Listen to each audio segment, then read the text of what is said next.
ये सब आपको सपोर्ट करेंगे और चुनाव से पहले ये सब आपके साथ एनडीए में जाएंगे। उसी बात का खुलासा सुहेलदेव भारतीय समाज पार्टी के राष्ट्रीय अध्यक्ष, हमारे राष्ट्रीय अध्यक्ष माननीय ओम प्रकाश राजभर जी ने मीडिया में किया। बाकी आज माननीय अखिलेश जी की, मैं अभी आपने जो सुनाया प्रेस कॉन्फ्रेंस जो बात कही, तो उन्होंने कई सारे शेर पढ़े, तो उनके लिए मीर ताकि मीर का एक शेर मैं भी पढ़ दे रहा हूँ।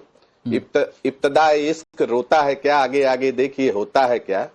महाराष्ट्र आपने देख लिया, बंगाल देख ही रहे हैं, उठापटक चल रही है, और ये उत्तर प्रदेश है। उत्तर प्रदेश ही दिल्ली का रास्ता खोलती है। आपको आगामी दिनों में आपको दिखाई पड़ जाएगा कि समाजवादी पार्टी के जो प्रमुख महासचिव हैं रामगोपाल जी, वो कौन सा लव लेटर दिन के उजाले में जेब में डाल रहे थे माननीय। अच्छा, मुझे एक बात बताइए, ये भारतीय जनता पार्टी का कोई नेता नहीं पकड़ पाया कि वो लेटर क्या था, उसके अंदर लिखा क्या था। ये सुहेलदेव भारतीय समाज पार्टी को पता चल गया कि वो लेटर क्या था, और उसमें रामगोपाल यादव टूटकर बीजेपी के पास जाने की सोच रहे हैं। हाँ बिल्कुल, हाँ बिल्कुल बिल्कुल, चूंकि कई सारे इनके घोटाले हैं, उन घोटालों में कई सारे सांसद इनके संलिप्त हैं। उन सांसदों की सूची तो घोटालेबाजों को आप रखेंगे अपनी पार्टी में, या आपकी सहयोगी बीजेपी रखेगी अपनी पार्टी में? नहीं, जिसको ईडी सीबीआई का डर है, मतलब घोटालेबाजों को आप लेंगे अपनी पार्टी में, या उनका साथ आपको चाहिए क्या? हाँ वही अनुराग भाई, नहीं अनुराग भाई, ये तो बात अब ये माननीय रामगोपाल जी ने बताया ना कि कितने सांसदों की सूची उन्होंने माननीय अमित शाह जी को सौंपी।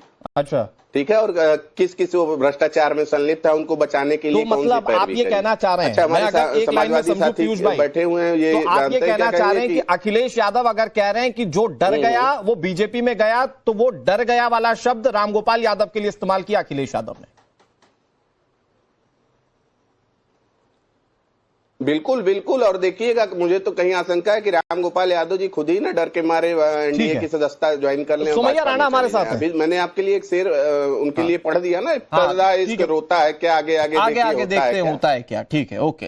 राणा जी, आप ये कह रहे हैं रामगोपाल यादव ही ऐसा ना हो कि बीजेपी के साथ चले जाएं, पता चले मानसून सत्र में जब वोटिंग हो रही है किसी बिल पर तो रामगोपाल यादव का हाथ उठ रहा है, या उनके संबंधित जिनका नाम उन्होंने दिया है उन सांसदों का हाथ उठ रहा है जो समाजवादी पार्टी के, वो कह रहे हैं हम बीजेपी या एनडीए की तरफ है।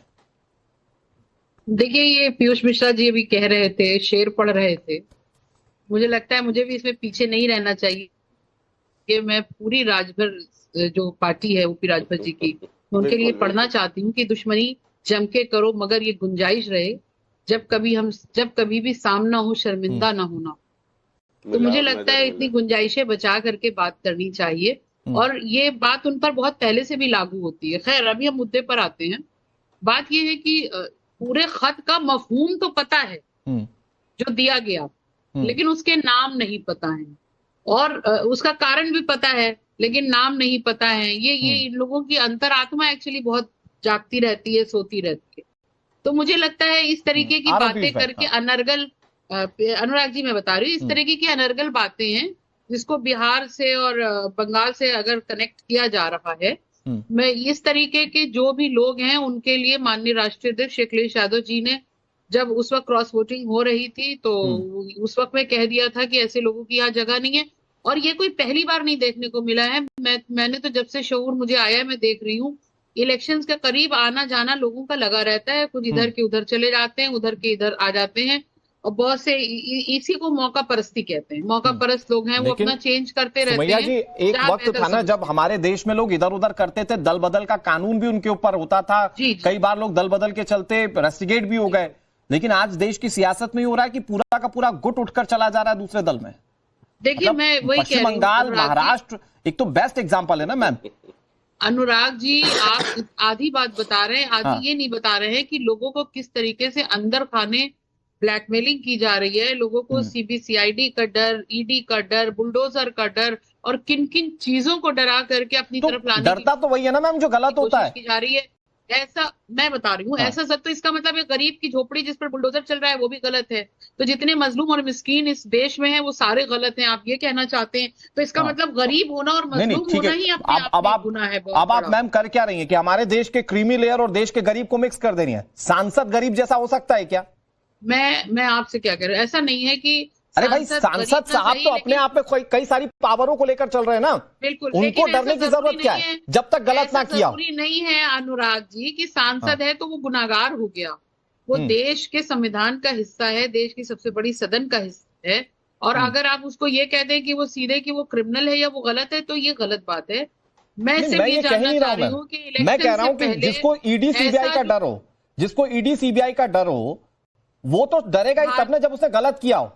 अरे भारतीय जनता पार्टी ने तो साधु संतों तक पे लाठियां चलाने से नहीं बाज आए। संजय उन्होंने किसको छोड़ा है, कौन से ऐसे वर्ग को छोड़ा है? संजय राणा जी, कोई परिस्थिति ऐसी दिख रही है क्या? मतलब क्रिमिनल है, वो भी गलत है, समाजवादी पार्टी तो बहुत कंफर्टेबल पोजीशन में दिख रही है, जिसका अपना वोट बैंक है, जिसने पिछली बार की लोकसभा इलेक्शन में अच्छा परफॉर्म किया है, अभी बहुत सारी अपॉर्चुनिटी जो है वो अगले विधानसभा चुनाव में है, तो क्या उस पार्टी से टूट होता हुआ देख रहे हैं आप, या सिर्फ ये शिगुफा छोड़ दिया गया कि भाई महाराष्ट्र में भी हो रहा है, पश्चिम बंगाल में हो चुका है, तो आप भी डिलेमा में रहिए, ये कोशिश कर रही है एसबीएसपी?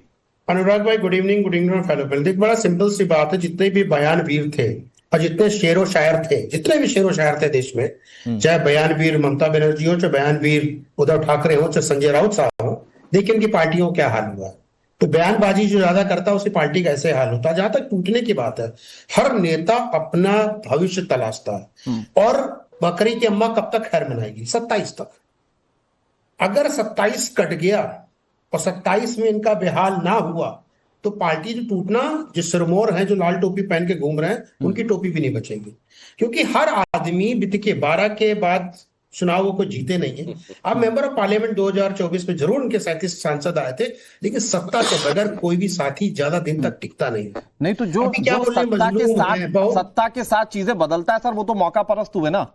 सारे के सारे मौका परस्ती। बताइए, समाजवादी पार्टी जब बनी थी 1993 में बनी थी, उनके और पहले चले जाए 20 साल पहले तो पिताजी साइकिल पे चलते थे और पुत्र अभी मर्सिडीज चल रहा था। कोई मतलब के हार्वर्ड से मतलब उन्होंने सीईओ की कंपनी में नौकरी करते थे जो मर्सिडीज खरीद लिए, तो कहीं ना कुछ तो चार किया होगा ना, तभी मर्सिडीज आई है।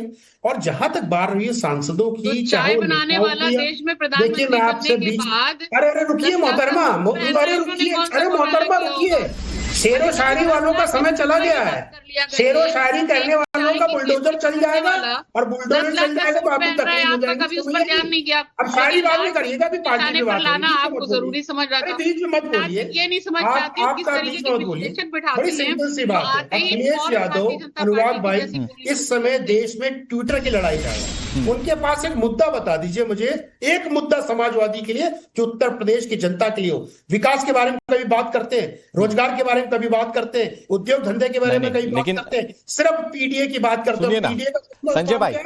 संजय भाई एक मिनट, सुमैया राणा जी इसके बाद आप भी काउंटर कीजिएगा। संजय भाई ठीक है, अखिलेश यादव नहीं मुद्दे की बात कर रहे हैं, तो ये मुद्दे की बात क्या ओम प्रकाश राजभर कर रहे हैं?